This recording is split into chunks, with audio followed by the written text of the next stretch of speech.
ಆತನ ಸ್ಟೈಲ್ ನೋಡಿದ್ರೆ ನೀವು ಕೂಡ ಶಾಕ್ ಆಗ್ತೀರಾ. ಯಾರಪ್ಪ ಇವನು ಸಾವುಕಾರ ಮಂದಿ ಅಂತ ಹೇಳ್ತೀರಾ. ಅಕಸ್ಮಾತ್ ಆತನ ಮಾತನ್ನ ಕೇಳಿದ್ರೆ ನೀವು ಆರ್ಥಿಕವಾಗಿ ಸಾಯೋದಂತೂ ಸತ್ಯ.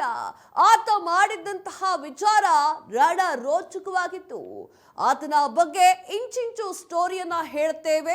ಯಾರಿವನು ಅನ್ನುವಂತಹ ವಿಚಾರವನ್ನು ಇಟ್ಕೊಂಡು 420 ಲಬ್ನೇಶ್ವರ ವಿಶೇಷ ಕಾರ್ಯಕ್ರಮಕ್ಕೆ ಸ್ವಾಗತ. ನನ್ ಕಾವ್ಯ ಹೆಗಡೆ.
ಉತ್ತರ ಕರ್ನಾಟಕದ ಮಹಾಜಂದ್ರೆ ಎಚ್ಚರ ಎಚ್ಚರ ಎಚ್ಚರ. ಈ ಬಿಲ್ಡಪ್ ರಾಜನನ್ನ ನಂಬಿದ್ರೆ ನಿಮ್ ಕತೆ ಹರೋಹರ. ಗರಿ ಗರಿ ನೋಟು, ಲಕ ಲಕ ಬೂಟು, ಹೈಟೆಕ್ ಕಾರೋ ಕಾರ್. MLA ಮಂತ್ರಿಗಿಂತ ಜೋರಾಗಿ ಹೋಗ್ತಾ ಇದೆ ಲಬ್ನೇಶ್ವರನ ಒಂದು ಲೈಫ್. ಮುಂದೆ 5 ಹಿಂದೆ 10 ಕಾರ್ನಲ್ಲಿ ಧಾಮ್ ಧೂಮ್ ಅಂತ ಹೇಳಿ ಓಡಾಡಿ ಸೆಂಟ್ರಲ್ ಗವರ್ಮೆಂಟ್ ಬೋರ್ಡ್ ಚೇರ್ಮನ್ ಅಂತ ಹೇಳಿ ಬಿಲ್ಡಪ್. ಗವರ್ನರ್ ರೇಂಜ್ಗೆ ಕಾರಿನ ಮುಂಭಾಗದಲ್ಲಿ ರೆಡ್ ಬೋರ್ಡ್. ಫಿಲ್ಮಿ ಸ್ಟೈಲ್ ನಲ್ಲಿ ಊರೆಲ್ಲ ಸುತ್ತಾಟ ಮಾಡ್ತಾ ಇದ್ದಂತಹ ಲೋಕೇಶ್ವರನ ಮೇಲೆ ಚಿತ್ರದುರ್ಗದಲ್ಲಿ ಬಿತ್ತು ಮತ್ತೊಂದು FIR. ಎಸ್ ವೀಕ್ಷಕರೇ, ಈತನನ್ನ ನೋಡಿದ್ರೆ ಈತ ಯಾರೋ ಶ್ರೀಮಂತರ ಮಂದಿ ಇರಬಹುದು ಅಂತ ಹೇಳಿ ನೀವು ಕೂಡ ಲೆಕ್ಕ ಹಾಕ್ತೀರಾ. ಆತ ಓಡಾಡೋ ಸ್ಟೈಲು, ಆತ ನಡೆದಾಡೋ ಸ್ಟೈಲು, ಆತ ಹೇಳುವಂತಹ ಪುಂಗಿಗಳು ಎಲ್ಲವೂ ಕೂಡ ಹೌದು ಅಂತ ಹೇಳೋ ತರ ಇರುತ್ತೆ. ಆತ ನಾನು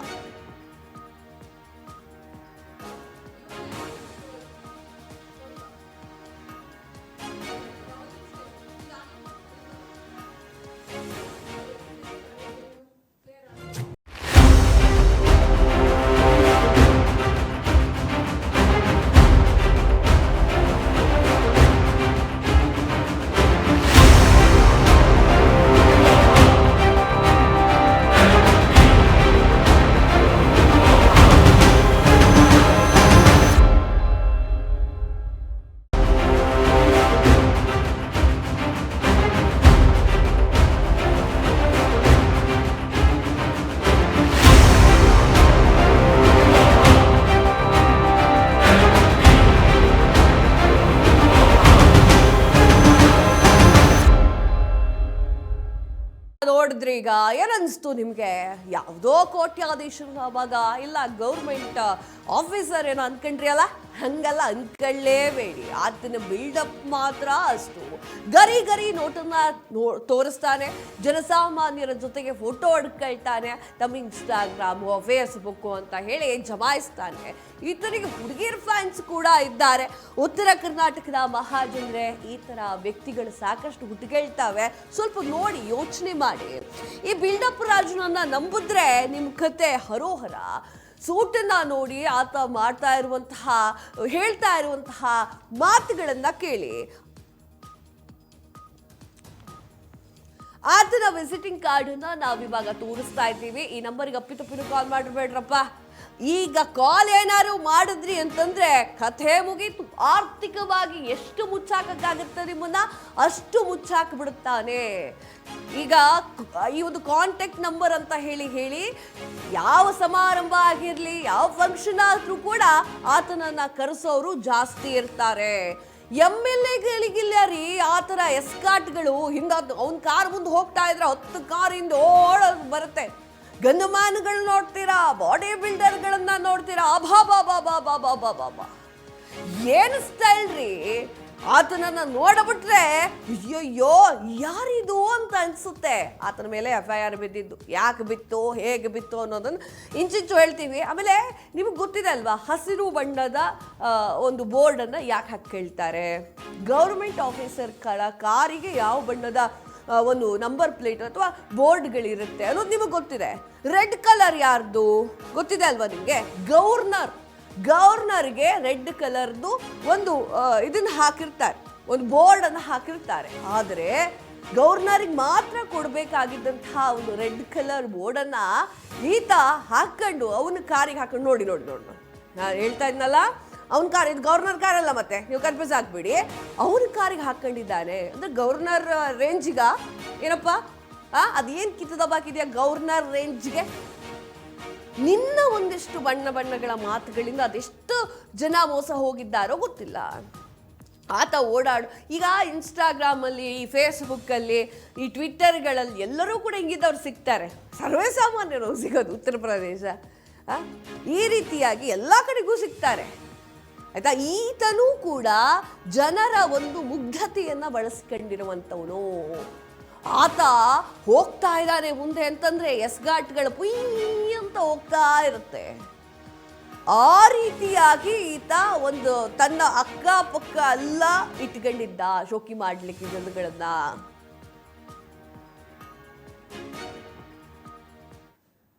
ಗರಿ ಸೂಟು ಕೋಟು ಹಾಕೊಂಡು ಬೇಜಾನ್ ಶೋಕ್. 22ನೇ ವಯಸ್ಸಿನಲ್ಲೇ ಎಲ್ಲಾ ದುನಿಯಾವನ್ನ ತೋರಿಸ್ತಾ ಇರುವಂತ ಲೋಕೇಶ್ವರ ರೀ. ಅವನಿಗೆ 22 ವಯಸ್ಸಂತ್ರಿ. ಆತನಿಗಿಂತ ಜಾಸ್ತಿ ಸಾಧನೆ ಮಾಡಿದವ್ರು ತುಂಬಾ ಜನ ಇದ್ದಾರೆ. ಯಾರು ಶೋಕಿ ಮಾಡ್ಕೊಂಡು ಓಡಾಡ್ತಿರೋದು ನೋಡಿದೀರಾ ನೀವು?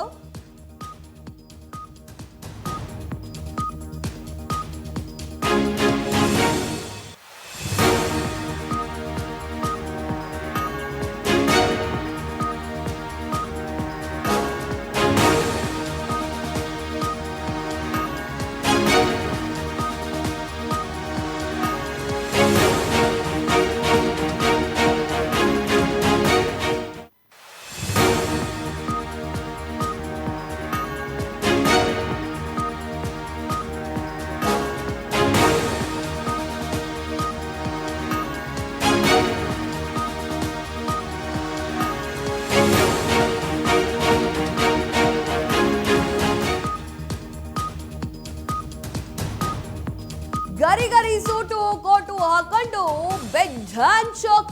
22ನೇ ವಯಸ್ಸಿನಲ್ಲೇ ಎಲ್ಲಾ ದುನಿಯಾ ತೋರಿಸೋ ಲೋಕೇಶ್ವರ. ಇನ್ನು ಹಾಲಿನೂ ಅಲ್ಲ, ಮಾಜಿನೂ ಅಲ್ಲ, ಯಾವ ಸರ್ಕಾರಿ ಹುದ್ದೆಯೂ ಆತನಿಗೆ ಇಲ್ಲ. 22ನೇ ವಯಸ್ಸಿಗೆ ಯಾಕಪ್ಪ ಈ ರೇಂಜಿಗೆ ಶೋಕಿ ಹೊಡಿತಿದ್ಯಾ? ಎಲ್ಲಾ ಕಾರ್ಯಕ್ರಮಗಳಲ್ಲಿ ಪುಕ್ಸಟ್ಟೆ ಪ್ರಸಾರ ತೆಗೆದುಕೊಳ್ತಾ ಇರೋ ಲೋಕೇಶ್ವರ ಬರೀ ಬಿಲ್ಡಪ್ಪು ಕೊಟ್ಕೊಂಡು ಕಂಡವರನ್ನ ಯಾಮಾರಿಸ್ತಾ ಇರುವಂತಹ ಲೋಕೇಶ್ವರ್. ಇವರ ಸ್ಟೈಲು ಲುಕ್ಕು ನೋಡಿ ಯಾಮಾರ್ತಿರೋ ಉತ್ತರ ಕರ್ನಾಟಕದ ಮಂದಿ. ಚೊಂಬೇಶ್ವರ ಹೊರಟ್ರೆ ಸಾಕು ಪೊಲೀಸ್ ಎಸ್ಕಾಟ್ ಬೇರೆ ಸಿಗುತ್ತೆ. ಇವನಿಗೆ ಎಸ್ಕಾಟ್ ಕೊಟ್ಟಿರೋ ಆ ಮಹಾನುಭಾವನ ಪಾದ ಸ್ವಲ್ಪ ಜರಾಕ್ಸ್ ಹಾಕ್ಸ್ಕೊಬರ್ಬೇಕು ನಾನು.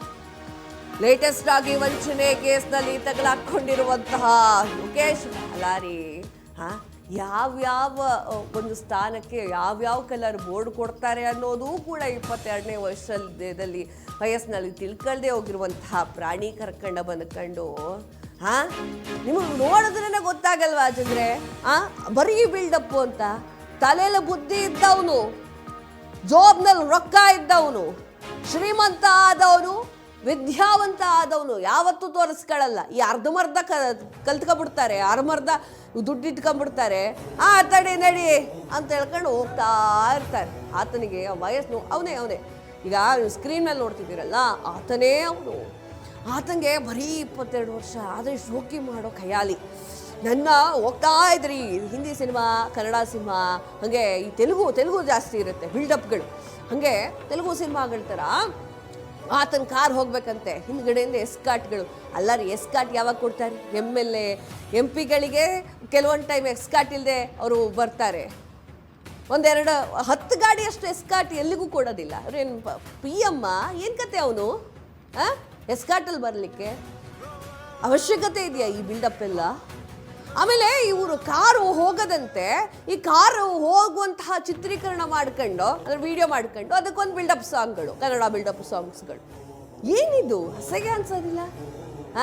ಏನಾದ್ರು ಸಾಧನೆ ಮಾಡಿ, ಏನೋ ಒಂದು ಸಾಧನೆ ಮಾಡಾದ್ಮೇಲೆ ಇದೆಲ್ಲ ಬಿಲ್ಡಪ್ಪು ಮಾಡ್ಕೊಳಪ್ಪ ಪುಣ್ಯಾತ್ಮ. 22 ವರ್ಷದ ಬಾಲಕ ಮಾಡಕ, ನೀ ಸಾಧನೆ ಮಾಡು ಫಸ್ಟು. ಹೌದು ಅನ್ಬೇಕು ಎಲ್ಲರೂ ಕೂಡ, ಹಂಗೆ ಸಾಧನೆ ಮಾಡಬೇಕು.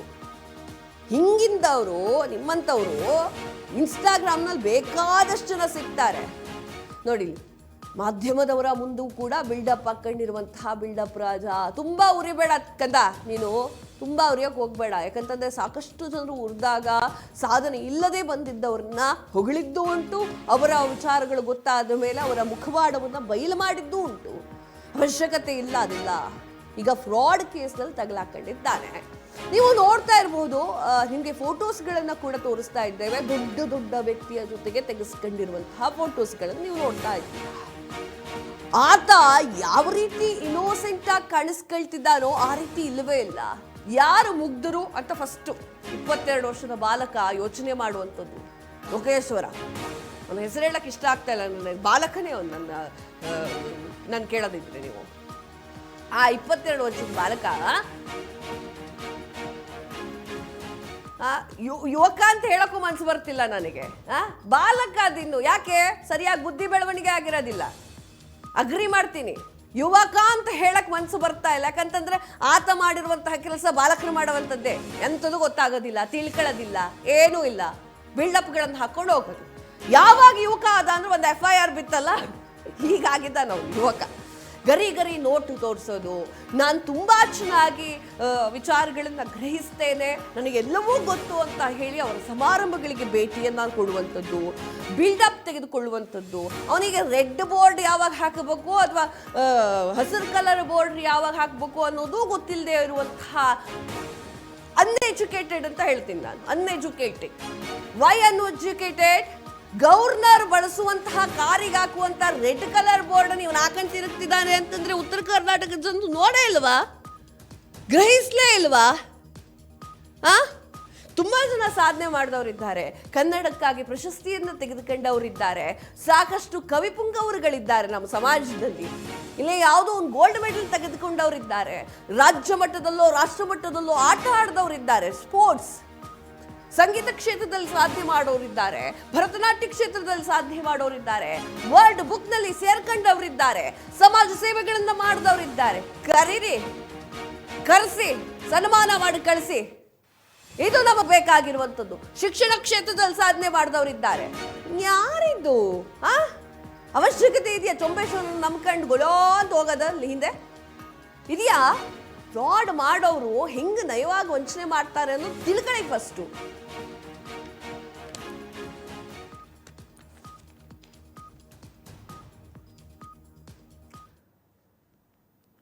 ಫ್ರಾಡ್ ಕಿಂಗ್ ಲೋಕೇಶ್ವರ್ ನಾಯಕ್ ಮೇಲೆ ಮತ್ತೊಂದು FIR. ನಾನು ಮಾಜಿ ಮಂತ್ರಿ ವೇಟಿ ಲಲಿತಾ ನಾಯ್ಕ್ ಅಂತ ಹೇಳಿ ಇಂಟ್ರೊಡಕ್ಷನ್ ಅನ್ನ ಕೊಡ್ತಾ ಇರುವಂತ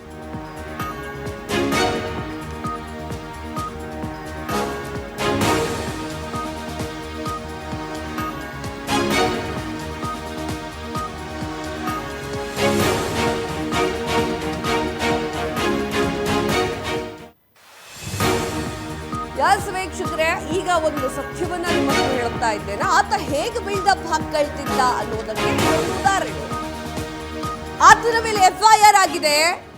ಫ್ರಾಡ್ ಕಿಂಗ್ ಲೋಕೇಶ್ವರ್ ನಾಯಕ್ ಮೇಲೆ ಮತ್ತೊಂದು FIR. ಈ ಹಿಂದೆಯೂ ಕೂಡ FIR ಆಗಿತ್ತು. ಈ ಹಿಂದೆಯೂ ಕೂಡ ಅಣ್ಣ ತಗ್ಲಾಕೊಂಡಿದ್ರು. ನಾನು ಮಾಜಿ ಮಂತ್ರಿ ವೇಟಿ ಲಲಿತಾ ನಾಯ್ಕ್ ಮಗ ಅಂತ ಹೇಳಿ ಇಂಟ್ರಡಕ್ಷನ್. ಒಳ್ಳೇದಪ್ಪ, ನೀ ಯಾರ ಮಂತ್ರಿ ಮಗನಾದ್ರೂ ಹಾಕೋ, ಅವರ ಹೆಸರಿಗೆ ಮಸಿ ಬೆಳುವಂತ ಕೆಲಸ ಮಾಡಕ್ ಹೋಗ್ಬೇಡ. ಯಾಕಂದ್ರೆ ಎಲ್ಲರಲ್ಲೂ ತಾಯಿ ಇದ್ದಾಳೆ, ನನ್ನಲ್ಲೂ ತಾಯಿ ಇದ್ದಾಳೆ. ಸೊ ಆ ಒಂದು ಕಾರಣಕ್ಕೆ ಫ್ರಾಡ್ ಮಾಡಿ ಅಮ್ಮನ ಹೆಸರು ಯಾಕೆ ಕೆಡಿಸ್ತಾ ಇದೀಯಾ ನೀನು? ಫ್ರಾಡ್ ಮಾಡಿ ನಿಮ್ಮ ಮಂತನ ಹೆಸರನ್ನ ಯಾಕೆ ಕೆಡಿಸ್ತಾ ಇದೀಯಾ? ಎಸ್, ನೋಡಿ ನೋಡಿ ನೋಡಿ 28/12/2000 ಇದರಲ್ಲಿ ನೋಡಿ FIR ಫೋಟೋವನ್ನು ನಿಮಗೆ ತೋರಿಸ್ತಾ ಇದ್ದೀವಿ. ಯಾವ ರೀತಿಯಾಗಿ ಆತನ ಮೇಲೆ FIR ಬಿದ್ದಿದೆ ಅನ್ನುವಂಥದ್ದನ್ನು ಡಿಟೇಲ್ಡ್ ಆಗಿ ನೋಡ್ತಾ ಹೋಗೋದಿದ್ರೆ ಅಲ್ಲಿ ನೋಡ್ಕೊಂಬಿಡಿ. ಆಮೇಲೆ ನಾ ಮತ್ತೆ ಹೇಳ್ತಾ ಹೋಗ್ತೀನಿ ನಿಮಗೆ. ಚಿತ್ರದುರ್ಗಕ್ಕೆ ನೆಕ್ಸ್ಟ್ BJP ಕ್ಯಾಂಡಿಡೇಟ್ ಅಂತ ಹೇಳ್ತಾನೆ. ಮೋದಿ ಕರೆದು ಟಿಕೆಟ್ ಕೊಟ್ಟಿದ್ದಾರಂತ ಇವನಿಗೆ, 22 ವರ್ಷದ ಹುಡುಗನಿಗೆ ಮೋದಿ ಟಿಕೆಟ್ ಅನ್ನು ಕೊಟ್ಟಿದ್ದಾನಂತೆ.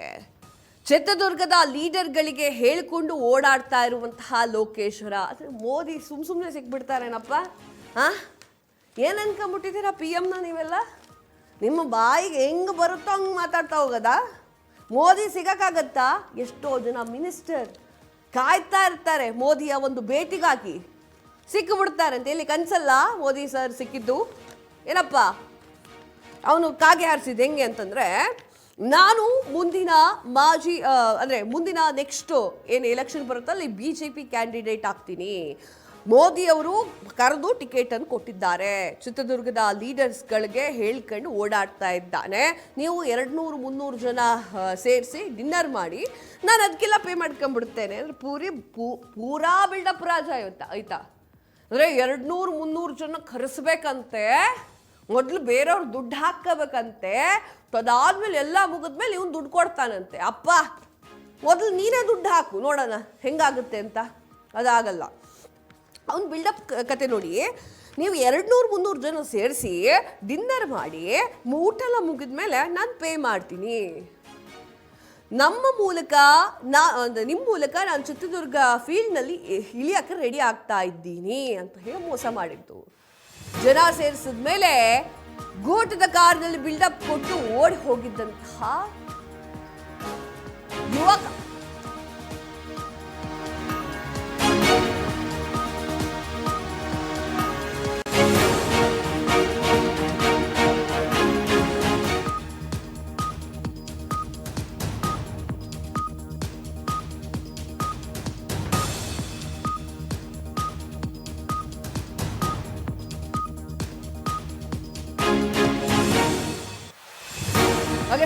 ಹಳ್ಳಿಯಲ್ಲಿ ಲೋಕೇಶ್ವರ್ನಿಂದ ಮೋಸ. ರೈತನ ಮೂಲ ಕೆದಕಿದ್ರೆ ಮೋದಿನೂ ಗೊತ್ತಿಲ್ಲ, ಕೇಂದ್ರಕ್ಕೂ ಏನೂ ಮಾಹಿತಿ ಇಲ್ಲ. ಬಾಬಾ ಚಿತ್ರದುರ್ಗ ಪೊಲೀಸರಿಗೆ ಮೋಸ ಹೋದಂತ ಮೀನಾ ಎಂಬುವರು ದೂರನ್ನು ಹಿಡಿದ್ರು. ಈಗಾಗಲೇ ಬೆಂಗಳೂರಿನಲ್ಲೂ ಲೋಕೇಶ್ವರ್ ಮೇಲೆ ಹಲವು FIRಗಳಾಗಿದೆ. 22 ವರ್ಷಕ್ಕೆ ಅದು ಎಷ್ಟು FIR ಹಾಕಿಸ್ಕಂತೀಯಪ್ಪ ಹುಡುಗ? ಮಧ್ಯ ಕರ್ನಾಟಕದ ಹುಡುಗರೆ ಸ್ವಲ್ಪ ಯೋಚನೆ ಮಾಡಿ. ಕೆಸಿನೋ ಅನ್ನೋದು ಇಲ್ಲವೇ ಇಲ್ಲ. ಆ ಜೂಜಿಗೆ ಹೋಗಿ ದಯವಿಟ್ಟು ನೀವು ನಿಮ್ಮ ಜೀವನ ಹಾಳು ಮಾಡಕ್ಕೆ ಕೇಳಬೇಡಿ. ಏನು ಗೊತ್ತಾ, ಮೊದಲು ಚೆನ್ನಾಗೇ ದುಡ್ಡು ಬರುತ್ತೆ, ಕಡೆಗೆ ದುಡ್ಡಿಲ್ಲ ಏನಿಲ್ಲ, ಚೊಂಬಿಡ್ಕೊಂಡು ಹೋಗ್ಬೇಕಾಗತ್ತೆ. ನಿಮ್ಮ ಆರ್ಥಿಕ ಪರಿಸ್ಥಿತಿ ಹೇಗಿರುತ್ತೆ ಅಂತಂದ್ರೆ ನೀವು ಎದ್ದೇಳಕ್ಕಾಗೋದಿಲ್ಲ.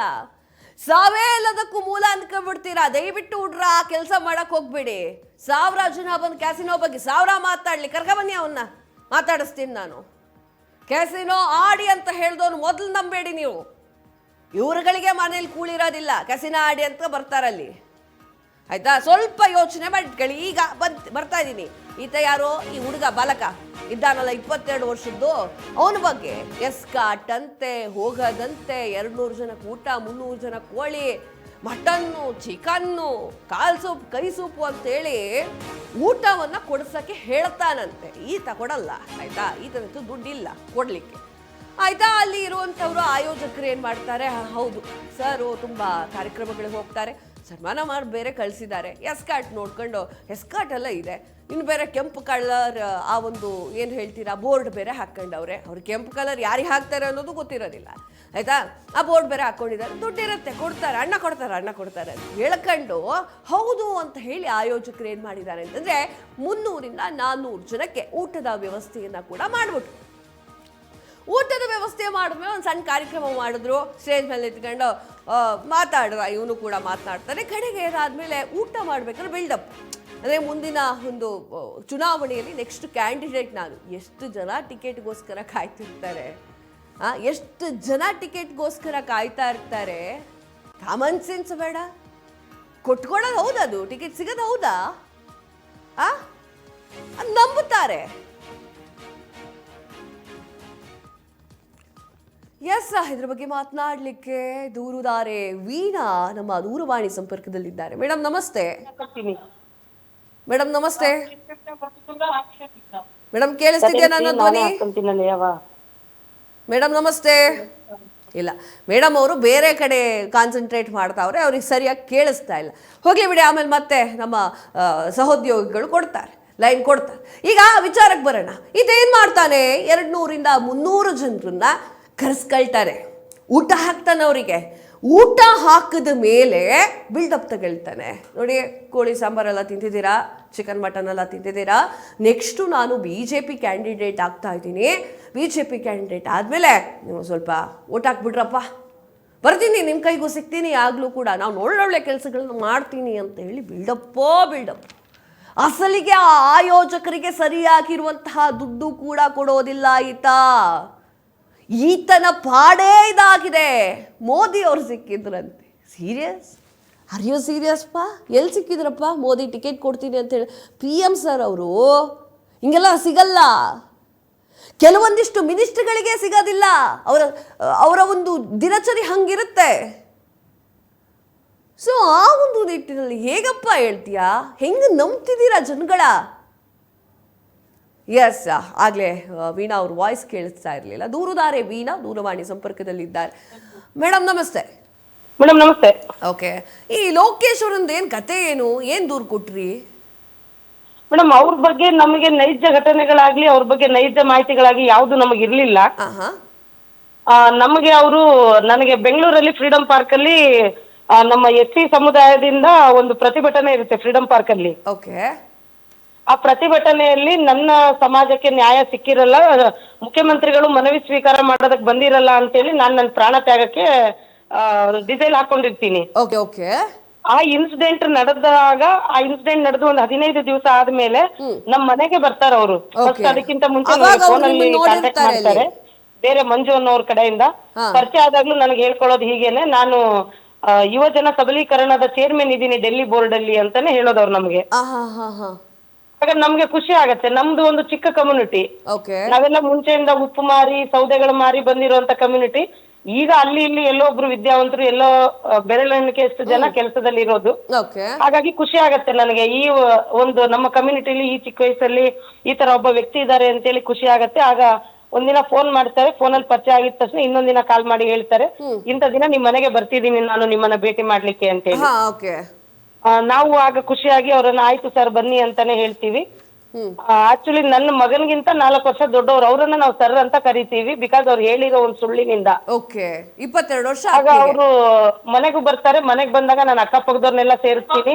ನಮ್ಮ ಊರು ಭೀಮ್ ಸಮುದ್ರ, ಚಿತ್ರದುರ್ಗ ಜಿಲ್ಲೆ. ಆ ಊರಿಂದ ಸಮೇತ ಒಂದು 30-40 ಜನ ಯುವಕರನ್ನ ಎಲ್ಲಾರನ್ನು ಕರೆಸ್ತೀನಿ ನಾನು. ನಮ್ಮ ಕಮ್ಯುನಿಟಿ ಅವರೊಬ್ರು ಯುವಜನ ಸಬಲೀಕರಣದವರು ನಮ್ಮ ಮನೆಗೆ ಬರ್ತಿದ್ದಾರೆ. ಅವರು MP ಎಲೆಕ್ಷನ್ ಗೆ ಕಂಟೆಸ್ಟ್ ಮಾಡ್ತಾರಂತೆ. ಅವರಿಗೆ BJP ಕಡೆಯಿಂದ ಹೈಕಮಾಂಡ್ ಇಂದಾನೆ ಟಿಕೆಟ್ ಕೊಡ್ತಿದಾರಂತೆ, ಬನ್ನಿ ಎಲ್ರು ಅಂದಾಗ ಬರ್ತಾರೆ. ನಾನಿಲ್ಲಿ ಕ್ಯಾಟ್ರಿಂಗ್ ಎಲ್ಲ ಹೇಳಿ ತಿಂಡಿ ವ್ಯವಸ್ಥೆ ಎಲ್ಲ ಮಾಡಿ ಅವ್ರನ್ನ ಅದ್ದೂರಿಯಾಗಿ ಸ್ವಾಗತ ಎಲ್ಲ ಮಾಡ್ಕೋತೀವಿ. ಮಾಡ್ಕೊಂಡ್ಮೇಲೂ ನಮ್ಗೆ ಅವ್ರ ಬಗ್ಗೆ ಏನು ಅವ್ರು ಹೇಳಿರೋದಿಲ್ಲ, ಇದೇ ತರ ಅಂತಾನೆ ಹೇಳ್ತಾರೆ. ಅದಾದ ನಂತರ ಅವರು ನಾವು ಕಾಂಟ್ಯಾಕ್ಟ್ ಅಲ್ಲಿ ಇರ್ತೀವಿ. ಮತ್ತೆ ಅದಾಗಿ ಒಂದು ವಾರಕ್ಕೇನೆ ದಸರಾ 8ನೇ ದಿವಸ ಇರುತ್ತೆ, ಪೂಜೆ ಇರುತ್ತೆ. ಆಗ ಭೀಮ್ ಸಮುದ್ರದಲ್ಲಿ ನಾನು ಒಂದು 200-300 ಜನನ ಸೇರಿಸ್ತೀನಿ. ಇವ್ರು ಬರ್ತಾ ಇದ್ದಾರೆ ಊರಿಗೆ, ಇವ್ರನ್ನ ಗ್ರ್ಯಾಂಡ್ ಆಗಿ ಸ್ವಾಗತ ಮಾಡೋಣ ಅಂತ ಆರ್ತಿ ಎಲ್ಲ ಇದು ಮಾಡಿ ನಾವು ಅವ್ರನ್ನ ಗ್ರ್ಯಾಂಡ್ ಆಗಿ ಸ್ವಾಗತ ಮಾಡ್ತೀವಿ. ನಮ್ ಮನೆಗ್ ಬಂದಾಗ್ಲೂ ಅವ್ರು ಡೆಲ್ಲಿ ಬೋರ್ಡ್ ಹಾಕೊಂಡೇನೆ ಬಂದಿದ್ದು. ಆ ಕಾರಿಗೆ ಹಾರನ್ನು ಇತ್ತು, ಅದ್ ಮತ್ತೆ ಒಂದು ಲಾಂಛನ ಕೂಡ ಇತ್ತು ರೆಡ್ ಕಲರ್. ನಾನೊಂದು ಫೋಟೋ ತೆಗಿತೀನಿ, ಅಂದ್ರೆ ನನ್ ಖುಷಿಗೆ ನಮ್ಮ ಮನೆ ಹತ್ರ ಡೆಲ್ಲಿ ಬೋರ್ಡ್ ಕಾರ್ ಬಂತಲ್ವಾ ಅನ್ನೋ ಒಂದು ಖುಷಿಗೆ ನಾವೊಂದು ನನ್ನ ಮೊಬೈಲ್ ಅಲ್ಲೇ ಫೋಟೋ ತೆಗಿತೀನಿ. ಮತ್ತೆ ಅವ್ರದ್ದು ವಿಸಿಟಿಂಗ್ ಕಾರ್ಡ್ ಕೂಡ ಕೊಟ್ಟಿರ್ತಾರೆ. ನಾನು ಆ ಖುಷಿಗೆ ನಮ್ಮ ಕಮ್ಯುನಿಟಿಯವರು ಯಾರು MP MLಗಳು ಚಿತ್ರದುರ್ಗ ಜಿಲ್ಲೆಗೆ ಇಲ್ಲ, ನೀವು ಬಂದಿದ್ದು ನಮಗ್ ತುಂಬಾ ಸಂತೋಷ, ಪ್ರತಿಯೊಂದು ರೀತಿಲೂ ನಾವು ನಿಮಗೆ ಸಪೋರ್ಟ್ ಮಾಡ್ತೀವಿ ಅಂತೇಳಿ ಅವ್ರಿಗೆ ಹೇಳಿರ್ತೀವಿ. ಆ ಒಂದು ಅವ್ರು ಬಂದಿದ್ದ ದಿನ ನಮ್ಮ ಊರಿಂದ ಒಬ್ಬ ನಾಗರಾಜ್ ನಾಯಕ್ ಅಂತ ಹೇಳಿ ತುಂಬಾ ಕಡು ಬಡತನದಿಂದ ಬಂದಿರೋನು, ಈಗ್ಲೂ ಇರೋದಕ್ ಮನೆ ಇಲ್ಲ ಅವನಿಗೆ. ಆ ಹುಡುಗ ನೇಪಾಳ ಮತ್ತೆ ಕೇರಳದಲ್ಲಿ ಇದೇ ಕ್ರೀಡಾಕೂಟದಲ್ಲಿ ನಂಬರ್ 1 ಸ್ಥಾನಕ್ಕೆ ಬಂದಿರ್ತಾನೆ. ಅವನನ್ನ ನಮ್ಮ ಮನೆ ಕರೆಸ್ತೀವಿ ನಾವು, ಇವರು ಸರ್ ಬಂದ್ರು ಲೋಕೇಶ್ವರ್ ನಾಯಕ್ ಅಂತೇಳಿ. ಅವನು ಆ ಕ್ರೀಡೆಯಲ್ಲಿ ಗೆದ್ದಿದ್ದಂತ ಒಂದೆಲ್ಲ ಡಾಕ್ಯುಮೆಂಟ್ಗಳನ್ನು ತಗೊಂಡು ಬರ್ತಾನೆ. ಇಡೀ ಚಿತ್ರದುರ್ಗ ಜಿಲ್ಲೆ ಬೀರಸಮುದ್ರ ಗ್ರಾಮ ಮತ್ತೆ ಕರ್ನಾಟಕಕ್ಕೆ ಹೆಮ್ಮೆ ಹೆಸರದು, ಹೆಮ್ಮೆ ತರುವಂತ ಒಂದು ಖುಷಿ ವಿಚಾರ. ಆ ಸ್ಪೋರ್ಟ್ಸ್ ಅಲ್ಲಿ ಅವ್ನು ಬಂದಿದ್ದು. ಸರ್ ಅವನಿಗೆ ಸ್ಪೋರ್ಟ್ಸ್ ಬೋರ್ಡ್ ಒಳಗಡೆ ಹೋಗೋದಕ್ಕೊಂದು ಹೆಲ್ಪ್ ಮಾಡಿ ಅಂದಾಗ ಅವ್ನ ಡಾಕ್ಯುಮೆಂಟ್ ಎಲ್ಲ ಇವ್ರು ತಗೊಂಡು ಇಸ್ಕೊಂಡ್ಮೇಲೆ ಆ ಹುಡುಗನ್ ಫೋನ್ ಎತ್ತಲ್ಲ ಇವ್ರು. ಒಂದ್ ವಾರ 10 ದಿನ ಅವ್ನ್ ಕಂಟಿನ್ಯೂ ಫೋನ್ ಮಾಡ್ತಾನೆ, ಇವ್ರು ಎತ್ತೋದಿಲ್ಲ. ನಮ್ಗೆ ಅಲ್ಲಿಗೂ ಇವ್ರ ಬಗ್ಗೆ ಏನು ಗೊತ್ತಿರೋದಿಲ್ಲ. ಊರಲ್ಲೂ ಗ್ರ್ಯಾಂಡ್ ಆಗಿ ವೆಲ್ಕಮ್ ಮಾಡ್ತಾರೆ. ಅಲ್ಲಿ ನಮ್ಮೂರಿನವರೇನೆ ದಾವಣಗೆರೆ ಸಂಸದರಾದಂತವ್ರು ಅಳಿಯ ಕೂಡ ಅಲ್ಲಿ ಕೂತಿರ್ತಾರೆ ದೇವಸ್ಥಾನದ ಹತ್ರ, ಅವರಿಗೂ ಅಲ್ಲಿ ನಾವು ಪರಿಚಯ ಮಾಡಿ ಕೊಡ್ತೀವಿ ಇವ್ರಿಗೆ. ಅವರು ಕೂಡ ಖುಷಿಯಾಗಿ ಈ ಕಮ್ಯುನಿಟಿಲಿ ಒಬ್ರು ಇದಾರಲ್ಲ, ಲಂಬಾಣಿ ಸಮಾಜ ಅಂದ್ರೆ ನಮಗೂ ಹೆಮ್ಮೆ ಸಮಾಜ ಅಂತ ಹೇಳಿ ಅವರು ಅವರನ್ನ ತುಂಬಾ ಸ್ವಾಗತವಾಗಿನೇ ಗೌರವದಿಂದ ಸ್ವಾಗತ ಮಾಡ್ಕೊಂಡು ಖುಷಿ ಪಡ್ತಾರೆ ಅವ್ರ ಬಗ್ಗೆ. ಅಲ್ಲೂ ಏನು ಡೌಟ್ ಬಂದಿರಲ್ಲ. ಅದಾದ ನಂತರ ಹಿಂಗೆ ನಾವು ಅವರು ಒಡನಾಟದಲ್ಲಿರ್ತೀವಿ. ಅವಾಗ ನನಗೆ ಫೀಲ್ಡ್ ವರ್ಕ್ ಮಾಡೋಣ ಅಂತ ಹೇಳ್ತಾರೆ. ನಾನು ತುಂಬಾ ಖುಷಿಯಿಂದ ಚಿತ್ರದುರ್ಗ ಜಿಲ್ಲೆ ತಾಲೂಕು ನಮ್ಮ ಗ್ರಾಮದಿಂದ ಎಲ್ಲ ಗ್ರಾಮ ಪಂಚಾಯತಿ ಲೀಸ್ಟ್ ಎಲ್ಲ ತಗೋತೀನಿ ನಾನು. ಈ ತರ ನಾವು ಗ್ರಾಮ ಪಂಚಾಯತಿ ಹಾಲಿ ಮತ್ತೆ ಮಾಜಿ ಅಧ್ಯಕ್ಷರು ಉಪಾಧ್ಯಕ್ಷರುಗಳನ್ನ ಮೆಂಬರ್ಗಳನ್ನ ಫಸ್ಟ್ ಕಾಂಟ್ಯಾಕ್ಟ್ ಮಾಡೋಣ.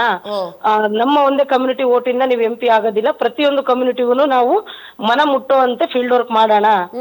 ಸಣ್ಣ ಪುಟ್ಟ ಹೆಲ್ಪ್ಗಳನ್ನ ಅವ್ರಿಗೆ ಮಾಡೋಣ. ನೀವ್ ಯಾವ್ದೇ ರೀತಿ ದುಡ್ಡುಗಳನ್ನ ಈಗ ಕಳ್ಕೊಬೇಡಿ, ನಮ್ಗೆ ಒಳ್ಳೆ ಲೀಡರ್ ಬೇಕು ಅಂತೇಳಿ ನಾವು ಅವ್ರ ಬಗ್ಗೆ ಹೇಳ್ತೀವಿ. ಹೀಗೆ ಮುಂದುವರಿತಾ ಇರುತ್ತೆ ನಮ್ಮ ಅವ್ರದ್ದು ಪರಿಚಯ.